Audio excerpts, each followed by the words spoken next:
Hello everybody, Nigel here with you, Nigel's Modelling Bench. Welcome back to the channel, and here we are now with, I know what a lot of you love, World War I Wednesday. And this is week 31 now. It's actually week 32 because I didn't do one last week, but it's part 31, week 31, whatever. So if you remember back a couple of weeks ago, we did the instrument panel. And I said I was going to leave it for quite a few days to dry.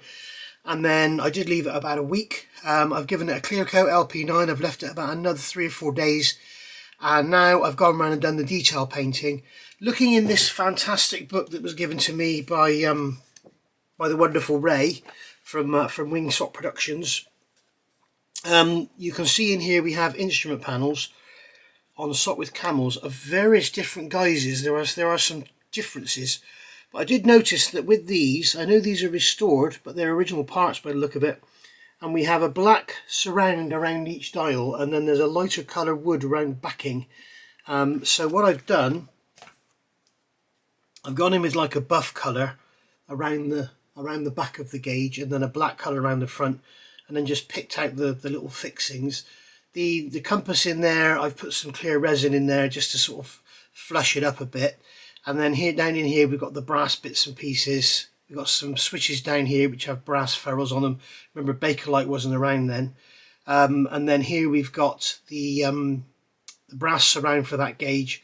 That's a brass sort of push-pull switch by the look of it. There's no centre knob. I may add something, we shall see. I've got something in the Anise range I can put in there, I think. And then here we've got another gauge here. So it's time now to fit the decals. And we've got the decals called out in the instruction sheet, as you can see here. We've also got this little fuel monitoring thing. I know it's fuel because it's got a bowl on the top of it. So it's wonderfully moulded in clear, and you paint it in silver and brass. So we'll put that on afterwards. What I want to do is get these decals on, get them down, then get a semi-gloss varnish on here, and then see what these gauges, these glasses fit like on here. If not, we'll have to use some clear resin or something or other. So for this, I'm going to use my Mr.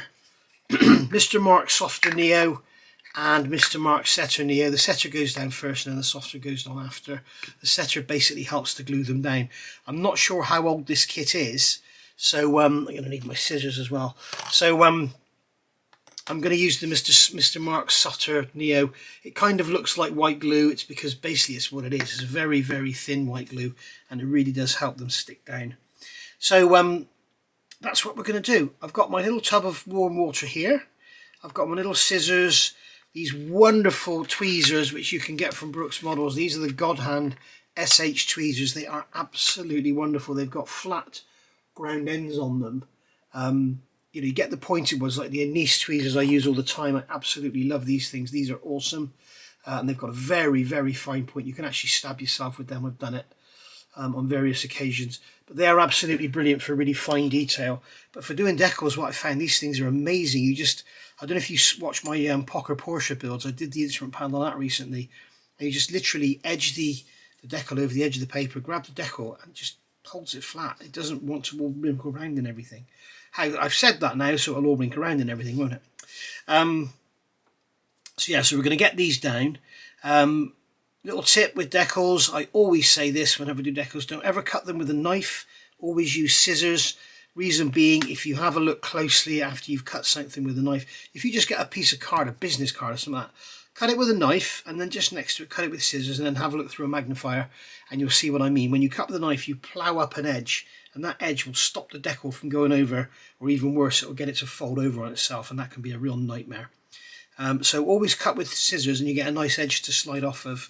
And the other thing I always do is always remove the number, okay? Because generally, on a lot of decals, the number doesn't have a carrier film. Let me just have a look and check these. Yeah, the number has no carrier film, so as soon as it gets into the water, it starts to float around, and it can get under your decal and be a right pain. So just bear that in mind. So I've got my blotting pad here, or a little cutting mat. I'm going to put this in the water for just about, I don't know, 5-10 seconds, just enough to wet it. I've noticed a lot of people, they chuck them in, leave them and let them float around. They come off the paper. You can destroy the adhesive doing that. I'm also going to grab a nice clean cotton bud as well. So what we can do here is we will get our Mr. Mark setter. You might be wondering why I'm not using micro set and sol. I like to do tests first if I'm going to use micro set and sol, because I think I did some tests with the rudder, didn't I? I like to test first because Mr. Mark setter, sorry, micro set, the blue one, can actually make the decal sort of just go down like straight away. As soon as it touches the model, it's down, it's gone, and that's it, you can't move it again. Whereas with this stuff, it doesn't do that. I'm going to put a drop more in there. I'd rather have too much than not enough, because it gives the decal a chance to float. So we're just going to wait for this to come away off the paper so it's ready to move. It looks like we've got these kind of decals that take forever to let go. Okay, they are. So what I'm going to do, I'm going to get number 7. I'm going to cut the paper off, the number off of that one, and what we'll do is we'll kind of work ahead, so we're always sort of one in front. Yep, that's moving now. Okay, sometimes decals go instantly, sometimes they take forever. So if you remember, I said I could just slide that off the paper and I can pick it up. These have got a really sharp chiseled edge on them. So I'm able to pick the decal up. As you can see, it just stays there. It doesn't want to curl around. I think that's because of the hard edge. So we can get this orientated correctly and then just drop it in just like so. Now it doesn't need to be perfect, but you want to get it as nice as you can. It looks like the decals are slightly oversized. So what I'm going to do is just give this a little nudge with a cocktail stick, and that'll soak up the excess that's in there. And as you can see, the decal is oversized and it's pushed over to the left. So I've now got to try and get it to move over to the right, which is going to be easier said than done. That is such a pain. I wish they'd made them too small, not too big. Because what happens is the decal's gone in now. This side, the right hand side, is laying flush, so I'm pushing it up against the wall, whereas this side is staying up. Now the only way to really get this out is to try and get under it and lift that side up. Lift that right hand side up so that it comes away. And we're running into all sorts of problems now. We could end up, there we go, it's gone, that's brilliant. But now we know after the first one, so you know if you've got one of these, you'll have the same issue. So we have to make sure we put them down in the center and not off to one side. You see now this side's gone down and I can't get that side to go. This is I wish manufacturers would listen to modelers when they do stuff like this. This makes it an absolute nightmare to put in, because it's just going to keep rocking from side to side and not want to sit central. Now you see it wants to wrinkle up because both sides have gone down.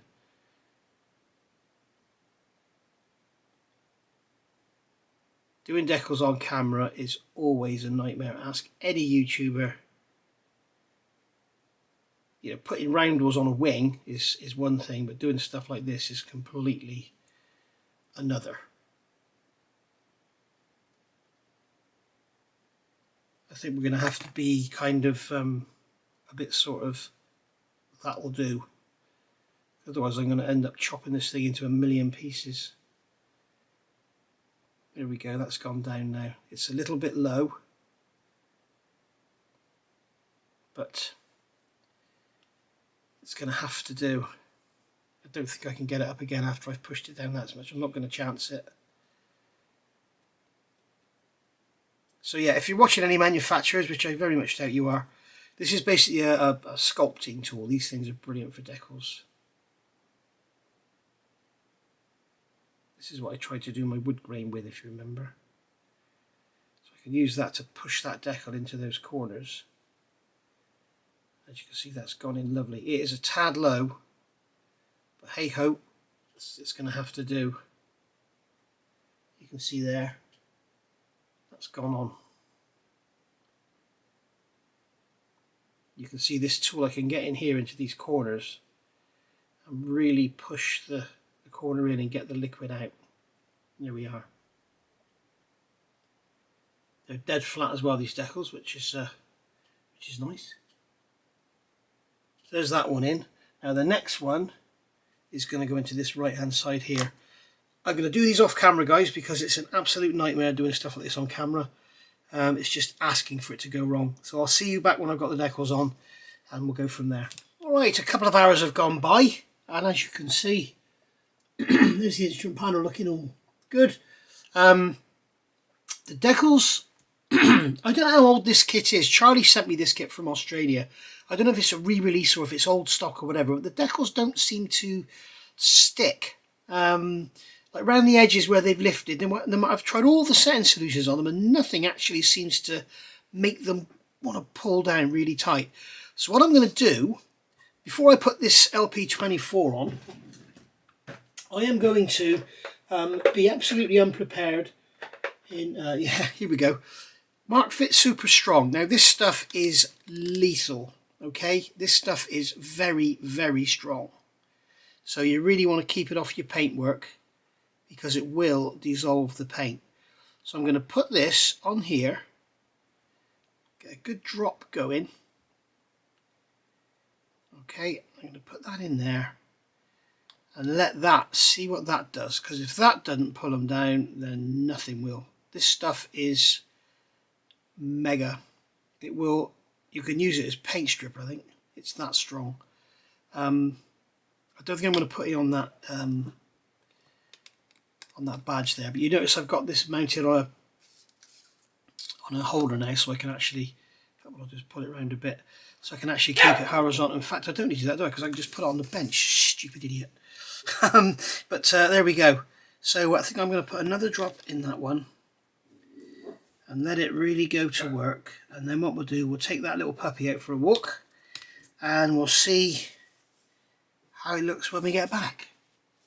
Alright, we're back. So I've got the decals have all dried down and I've put a semi-gloss coat, LP24 I think it is, on there. So we haven't got too much of a sheen on there now. And then I've gone over with some gloss clear and just gone over these brass bits. So they're all shiny again. So I think that's looking quite nice. So now we have the gauge faces as supplied in the kit. I've got them here. I've gone round the edge with the black marker as I always do. Cleaned all the sprue gates off and everything. Now I'm hoping these are going to be like a push fit. Now because they're injection molded, they will have a draft on them, so they will be, instead of being like a coin, say like this little box of screws here, you know, instead of having square sides, they will have an angle on. So we need to make sure we push it in so that the angle is facing inwards. I've got a 10 times magnifier here so I can see which way the angle is, and I can see it's that way. And this is the first one, so I'm just going to give the back of the face a final wipe. I'm not sure how good these are going to look or how good they're going to fit. I can just place that in there and then push it in, and it feels like, it doesn't feel like it's going to stay in there. But we can see now we've got a nice glazed, and also the other thing is the plastic isn't too shiny, it doesn't look fake. It kind of looks authentic because it's old and dull. So do the same on this one. Check the draft. The draft on that one is that way, so we'll wipe the back off with a cotton bud and then just drop that one in there. Yeah, that one's a tighter fit. So yeah, I mean, what you could do here is go around the edges with the paint, having the paint quite thick. That might help. I'm just going to push that in with a cotton bud. Yeah, that's in there solid now. What's happened now, you can see down here it's scraped away the black paint, so we'll have to go around with a very thin mix of black paint. In fact, I'll do that. I'll mix up a thin mix of black paint, go around them and then cotton bud, and that black paint will be enough just to lock them in there. So that's that one. And then the next one is 5. Again, we'll check the draft. And the draft is, oh, it's very difficult to see on this one. There, it's that way. So this is the back face here.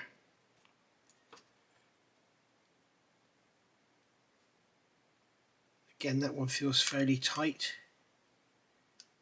I think it all depends on how much paint you've got on the edge of the rim. But it's looking quite good, isn't it? Even if I say so myself. And then the next one is 9. As they get smaller, it's harder to see the draft.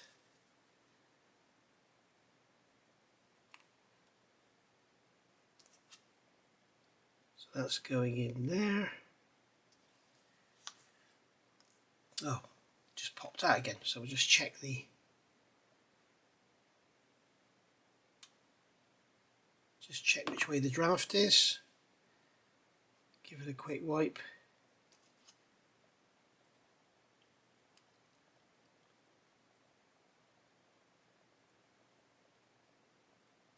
That one's quite snug in there because of that, probably because the brass paint is fairly thick. There we go, that's that gone in there. And then finally we've got this little tiny one here, which I'm not even going to bother trying to clean. And that one's going to go in there.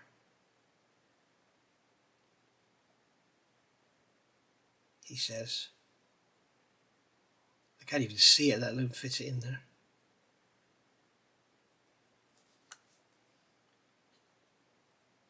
There we go, that's gone in there. Nope, it just wants to pop out again. So that one is going to definitely need to be glued in. So what I should do here, I will grab upturned Tamiya pot, some micro crystal clear, a small brush, a drop of water. So put a drop of water on there. In fact, what I'll do is I'll glue them all in as well. And then some micro crystal clear on the end of here.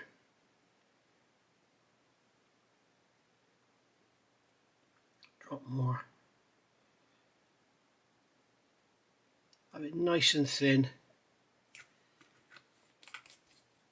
In fact, I'm just going to add a drop more just to thicken it up a touch.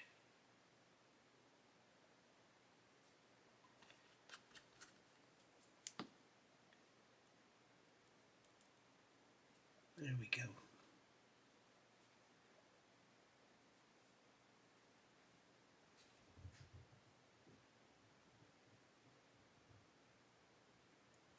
Just brush that in there and let that capillary around. As you can see, it chases away from the glazing, so that's good. So it's chasing into the groove.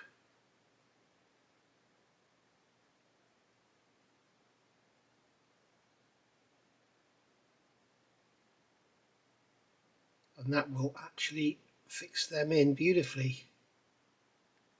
You can see that one there is really loose.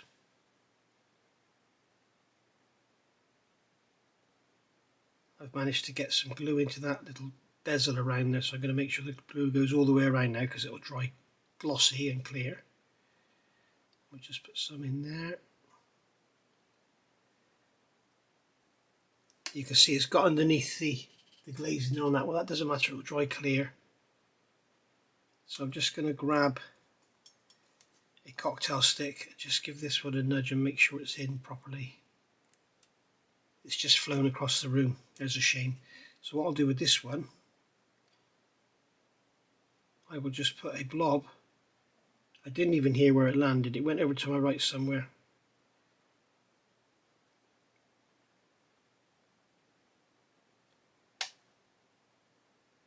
So we can just do that there, that will dry clear. It won't be flat like the glazing is. I do actually have some UV clear resin, but I won't use that. So there we are. So we lost one, but the rest of them are all good. I'm going to have a quick look to see if I can find it. If I can, I'll just stuff it in on top of that, but I don't think I'll be able to find that. It's clear and it's about 2mm diameter. See you in a minute. Alright, so after a little while you can see it's starting to dry and that gauge down at the bottom is starting to clear up. You can see now we've got our instrument panel done. I've put that little fuel filter or whatever it is there.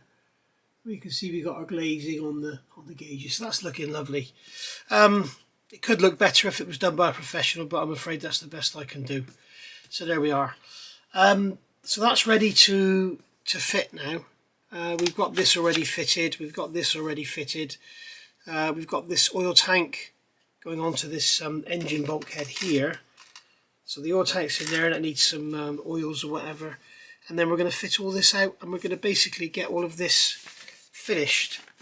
So the next bit now is tailplane and rudder, which is already done. Then we've got control lines and then we're on to the wing. And if you remember, this is where I left you last time with these ejector pin marks. So you can see these here have been done.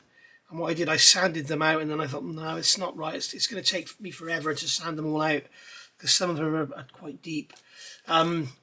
So as you can see here, we have just a few ejector pin marks filled with super glue, and then on here,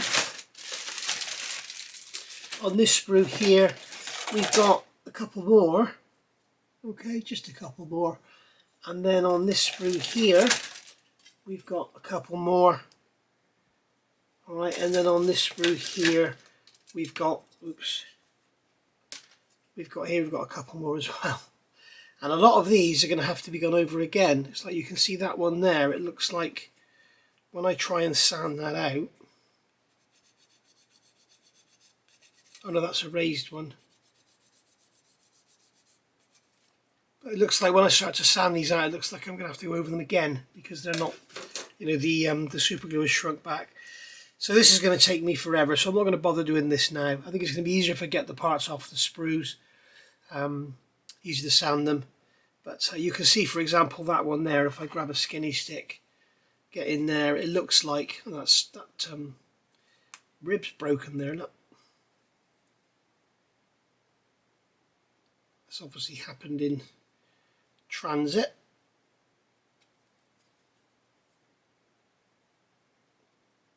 Go on, go on. There we go.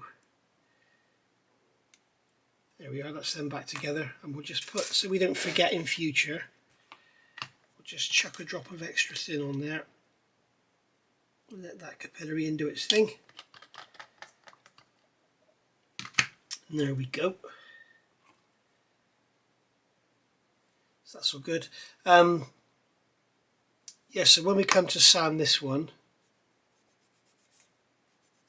I'm probably going to have to put some more in there because what I'll end up with a circle and the glue is still shiny in the middle.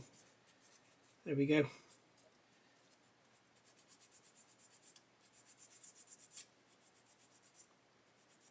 Yeah, you can see there. We're going to need this. This is just going to take forever, guys. And all these here, you can see these are all shrunk back as well. So yeah, I need another life to do them. Anyway, we'll get done what we can. So I don't know what we can do for the rest of this video. I suppose what I could do is take out that centre section and start to build it up with these ribs. These are, they're the 7s with the short back, and these are the 8s with the long back. So here I need 1, 2, 3, 4, 5, 6 7s. So there's 1, 2, 3, 4, 5, 6 7s there. So I could put the ribs in that centre section, and then put these bits underneath. Let's have a look. Okay, so I've gone round and sanded, and I've had to put, as you can see, I've had to put more super glue in. I know what you're thinking. Why don't you put some accelerator on? I've just put my finger in that one. Problem with using the accelerator when you're using super glue as a filler, I find that when you put the accelerator on, it kind of aerates the super glue and it gets pinholes in it, and then you notice it when you prime it, you've just got to fill it again. So I just let the super glue dry and let it shrink back, and then when you sand it, it's great. So I'm not sure if that's going to be it. And Ron, if you're watching this, there's your ship's boats for your Yorktown or Enterprise or whatever it is you're going to build in there, ready to go for you, mate. So that'll be posted today. Today is Tuesday the 21st of January 2025. So yeah, so have a look at the bar down at the bottom. If the red line is right over here, then I'm calling it a day now. But if the red line's back here somewhere, where are we? We're back here somewhere, then I've done some more. And I'll do some more in the morning when this is dry. Perhaps we'll even if we just get this central wing assembled. I would like to go on and get this done, but I'm kind of thinking I'd rather get this. Where is it? We looked at it before, didn't we? There's this rigging here. I want to get all this done. Although it doesn't, does it go up the sides? I'm not sure if it goes up as far as the sides. No, it doesn't. Yes, it does. It does. It goes up here. So I'd rather get that done before I put that in, because it's all going to be in the way. So I don't want to put the instrument panel in yet. We also need to let all this dry anyway. You can see there how that. You can see how that crystal clear shrinks back. You can see how different that one is. I need to see if I can find that lens down. I've looked high and low. I can't see it. But you know, looking for a 2mm diameter piece of clear plastic on a bench covered in bits and pieces is it's neither here nor there. Right, so anyway, if I'll say thank you for watching and goodbye. And if you don't hear me saying that, then you'll never know it was there. So there's no point in me saying it. But I'll edit it out if I need to. So I might see you tomorrow, might not. Okay, so we are back. It's the next day. It's actually Wednesday morning. It's the morning of the evening that you're watching this. So so there we go. So I've got this centre wing section here. You can see this is part B2. There's the centre wing section. We've got these two pieces here, C4 and C5. They're going on underneath. And as you can see, they have like a radius part on the bottom. So I'm not going to fit them now, because basically I want to be able to build the wing up and have it flat on the bench, or if it does have any dihedral, I can put the dihedral in with it all flat on the bench. As we can see, that's not dead flat anyway. So that's going to need a little tweak, I think. Yeah, we'll perhaps deal with that after it's all glued together. But actually it may just be because these hollow in the middle. These actually step up. Anyway, whatever. Right, so D7, I've got 6 of these, and we've done all the ejector pin marks in them. I've also got these here. These are the D8s, and I've done the ejector pin marks in them as well, as you can see, just in a handful. And then we've got the mountains and mountains of other bits of ejector pin marks to do where you can see where there's a black spot. So I'll do that off camera. So basically, yeah, these need to go in here. So what I'm going to do is just take the ribs and just drop them in, just like so. They go in really nicely. They fit really nicely. They're a little bit narrower than they should be because I've sanded them to get the ejector pin marks out. So anything wrong with them there is my fault. And that's why I want to put these in this centre section, because there'll be spars and struts and rigging and cockpit and all that to look at through there, which means these won't be so obvious. But you can see here there's a bit of play in them. So all we need to do now is come along with a drop of extra thin in each position, and Bob's your uncle, Fanny's your aunt.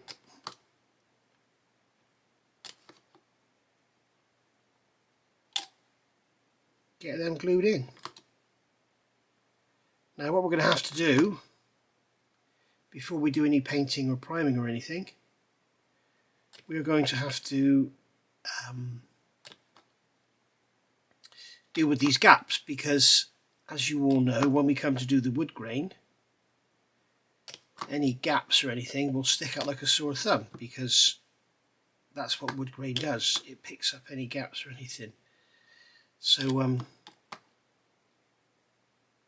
I'm going to have to put some super glue in here into all these joints so that we can sand them smooth so it looks like one spar, or one rib should I say. What I'm going to do here is just move these so they're kind of central, just like so.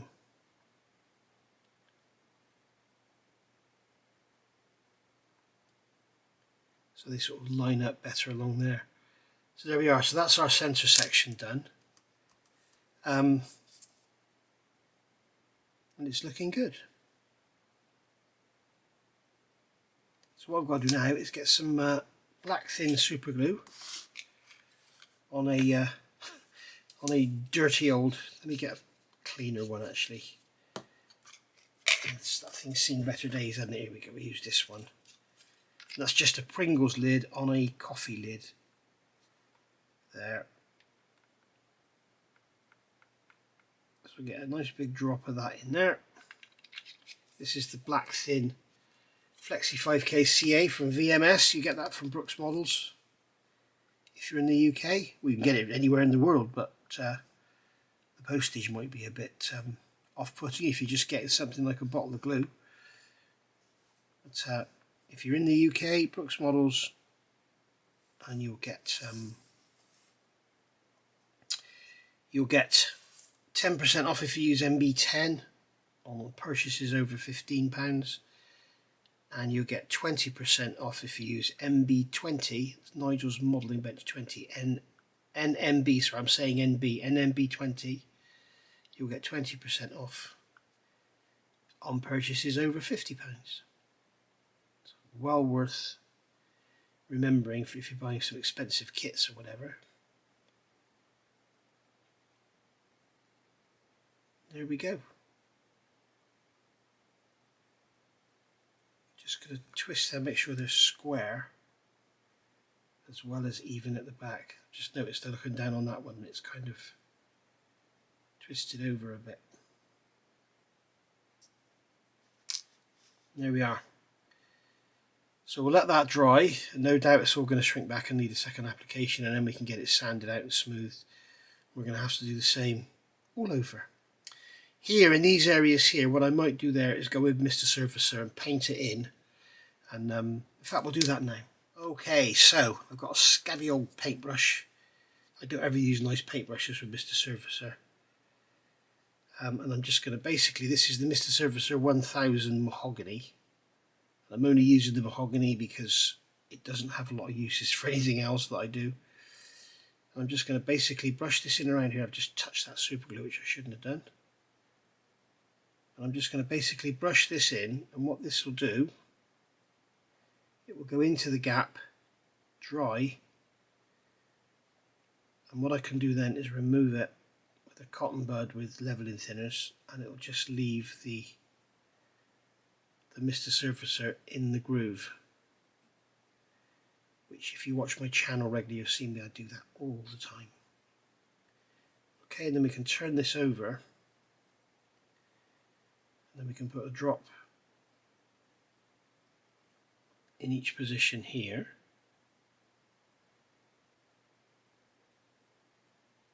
Just like so. And as you can see guys, these wings are going to be a lot of work, because I've got to do this many times over, and you don't want to watch me do it. And believe me, I don't really want to do it, if I'm honest.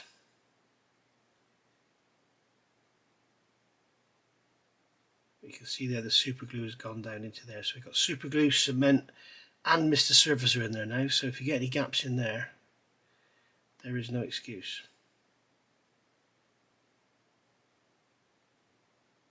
There we go. So in fact what I might do is use Mr. Surfacer for the second application here, because it dries much quicker and it can be sanded. I haven't done this side, have I? So I'm just going to put a great big dollop in there, brush it down there. You can't use too much because you can just remove it with a cotton bud, and the longer you leave it, the harder it gets to remove. So what I will do is probably leave this, I don't know, about 3 or 4 hours, because it's quite deep. It's going to take a while to dry. But if you leave it sort of 2 or 3 days, it can be quite hard to remove. You can use IPA to remove it, but that is also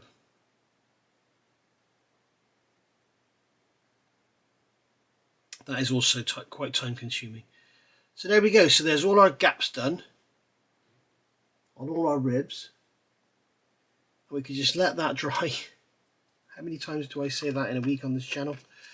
We'll just let that dry and go from there. And all you need to do with brushes with Mr. Surfacer, just wipe them off in a cloth like that. Yeah, and then you can use it again. It will go harder, but as soon as you put it in the Mr. Servicer, it will go soft as soon as it sees Mr. Servicer again. So you don't need to worry about cleaning brushes. So I've got a drop of black super glue there I've got nothing to do with. I'm going to let this dry. They'll probably seep back, so I could put some more in there, whatever, I don't know. But yeah, let that dry, get some sanding done so it all looks like one piece. And yeah, it's a bit of a fuss, but I think the end result is worth it, because the fuselage certainly is looking lovely, and the instrument panel there is looking great. I'm really pleased with it. Really pleased with how that's come out. So there we go. So that can go in the box. I will see you next week. What we might do actually next week is get on with this fuselage and start to do this this rigging here, tailplanes and everything. That'll also strengthen up that area, and then we can go back and start looking at seats and guns and everything.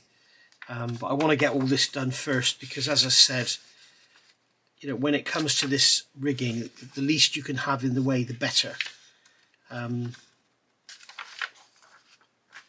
So yeah, we've got to go across the top as well, haven't we? I think.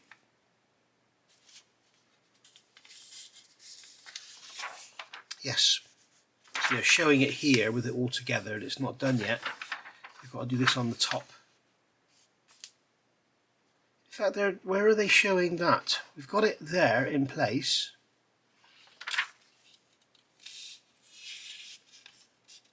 But nowhere here. Oh yes, they do, it's here. Okay, so they show it there, but then it's not there. Right, so we're going to get bottom, top, get all this done, and then go down the sides. So I think we'll probably get all that done next week if I get into it. So I'll see you then. Thank you for watching. Bye for now.